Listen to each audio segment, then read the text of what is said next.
Zdravo dragi moji, dobrodošli na kanal. Danas ćemo napraviti jedan stvarno fantastičan kolač. Sve se zajedno peče. Ima nekoliko slojeva, ali se oni samo ređaju u tepsiju.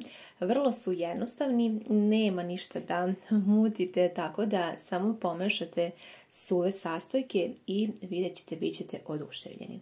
Potrebno je da uzmete 3 šolje od 330 ml. Jednu da napunite sa brašnom, jednu sa grizom, a drugu šolju da napunite do pola sa šećerom ili eventualno više ukoliko vi volite slađe. Sljedeći korak jeste da sada sve ove sastojke koje smo pripremili uzmete i stavite u jednu posudu. Unutra dodajte i jednu kesicu praška za pecivo, pa onda ove suve sastojke sve lijepo promješajte. Zaista je posebna priprema i vrlo neobičan, drugačiji i baš se radujem da mi javite utiske da li ste vi ikada nešto slično pravili na ovaj način. Ja moram priznati da ja ovo radim sada prvi put. Pošto nam treba ova smesa u 2 dela, ja ću onda izbrojati da vidim koliko imamo kašika kako bih mogla da podelim da budu jednake smese. Ja sam imala ukupno 20 supenih kašika smese, pa sam ih podelila na pola u 2 posude.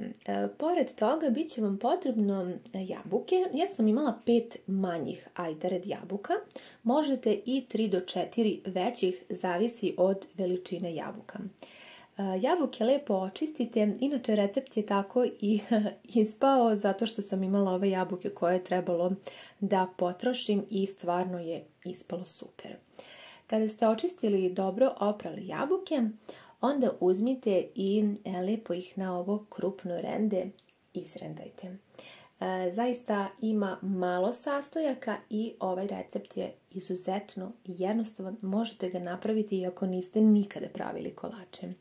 Kada ste sve jabuke izrendali, potrebno je da ih malo zasladimo. Ja ću dodati 2 kesice vanil šećera. Pored vanil šećera dodat ću i 1 kašiku šećera. Možete i više ukoliko želite malo slađe. Cimeta dodajte po ukusu i sad kada bih mogla da vratim vreme dodala bih više cimeta, tako da vi slobodno dodajte više. Pored ovoga ja ću dodati malo orahovače, 1-2 čepa. Vi možete recimo i aromu ruma, zavisno šta imate kod vaše kuće. Dakle, sada je potrebno da sve lepo pomiješamo i da ostavimo da jabuke malo otpuste vodu. Zatim ja ću upotrijebiti 1 čašu, odnosno 200 ml slatke pavlake i sada je odnesite da ona se zagreje, ali ne sme da proključe. Potom unutra možete dodati 100 g neke čokolade koju imate kod kuće. Ja sam ovdje imala sada ove menaž dugmiće i stvarno ova čokolada mislim da je najbolja kada su u pitanju recepti za torte i kolače. Dodajte neku čokoladu koju imate u ovu zagrejanu slatku pavlaku, pa sve zajedno izmešajte da se ona unutra rastopi. Na ovu količinu sastojaka ja koristim tepsiju koja je dimenzije 20 x 30 cm i otprilike je to dovoljno, veća bi onda ispao manji kolač. Potrebno je da jako dobro ga premažete sa margarinom ili sa puterom i sada kreće slaganje. Vidite da su sastojci bili krajnje jednostavni. Sada ćemo prvu ovu smesu koju smo podelili, ove suve sastojke, da dodamo prvi deo kore. Ja ću ovako malo da izravnam da bude svuda jednako. Taman koliko je prošlo vremena, jabuke su otpustile vodu i ono što treba da uradimo jeste da ih sada malo ocedimo od vode. Dakle, nemojte preterati sa ceđenjem jer one treba da ostanu sočne, da budu sočne jabuke, ali ne treba da plivaju u vodi. Otprilike pomalo ocedite, čisto tek toliko da nisu previše natopljene sa vodom, pa svuda ravnomjerno rasporedite. Ne znam da li ste nekada pravili ovu smesu na ovaj način, odnosno da u same suve sastojke ne dodajete margarin kao što to inače radimo kada pripremamo recimo one sipane pite.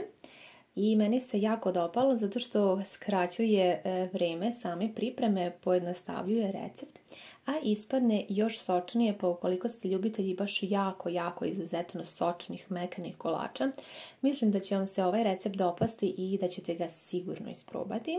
Jabuke dobro svuda rasporedite da bude jednako fila. Potom je potrebno da spremite i mleko.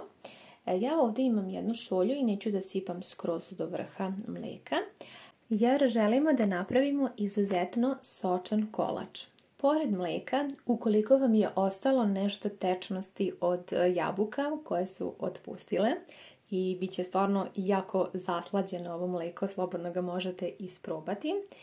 I lepo sada sve zajedno pomešajte. Pa onda preko jabuka treba da poređate i ostatak od suvih sastojaka. Sada, ono što bih ja promenila u samom receptu jeste da bih ja malo ovog mleka, ove smese od mleka, posipala preko jabuka, a vidjet ćete sada u ostatku videa zbog čega. Vi mi pišite kako biste vi napravili. Kolač je ispao svakako fantastičan i jako sočan, ali pošto prvi put pravim recept, eto ja bih možda napravila tu izmenu i malo preko ovih jabuka par kašika posipala ovog mleka. Dakle, kada ste poređali sada, odnosno posipali preko jabuka, odnosno fila, suve sastojke, onda je potrebno da ovo pripremljeno mleko samo lepo prelijete preko suvih sastojaka. Ono što će u ostatku recepta biti potrebno da napravite jeste da sada svuda lepo razmažete ovo mleko, odnosno da malo pričekate da griz, brašno i svi ovi sastojci upiju samo mleko.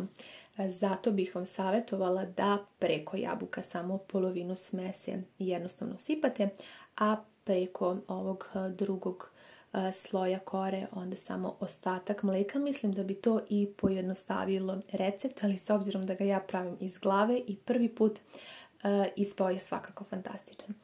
Kada je dobro mleko upilo sve ove sastojke, onda nam se taman malo i ova čokoladna glazura lepo malo ohladila, pa ćemo je dodati preko. Interesantno je da ne čekamo da se kolač skuva, već sada preko toga premazujemo ovaj sloj fine otopljene čokolade. Zaista savršena kombinacija. Rernu sam uključila da se jako dobro zagreje na 180 stepeni i kolač sam pekla 40 minuta. Nakon toga sam sačekala da se ohladi, izvadila sam iz rerne, pokrila i sačekala da se ohladi.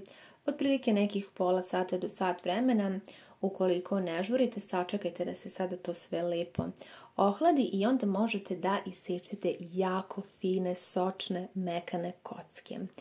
Evo, ja ću vam sada prikazati iz nekoliko kadrova kako ovaj kolač izgleda i jako mi se dopao ovaj način pripreme, a posebno i ukus kolača. Što se tiče samog ukusa, kolač nije previše sladak. Ukoliko vi volite slađe, slobodno u samu smesu možete dodati i više šećera ili u jabuke. Ukoliko niste ljubitelji previše slatkih kolača, onda mislim da je ovo prava mera. Pogledajte vi kako to izgleda u tepsiji, zaista preukusno i izuzetno jednostavno. Mislim da možete napraviti bilo kad. Sastojci su manje više također jednostavni, jeftini, pristupačni, a vi mi pišite kako vam se ovaj recept dopao, da li biste ga isprobali, da li ste pravili nešto slično. Hvala vam mnogo što ste bili sa mnom u još jednom novom receptu i ljubim vas sve puno!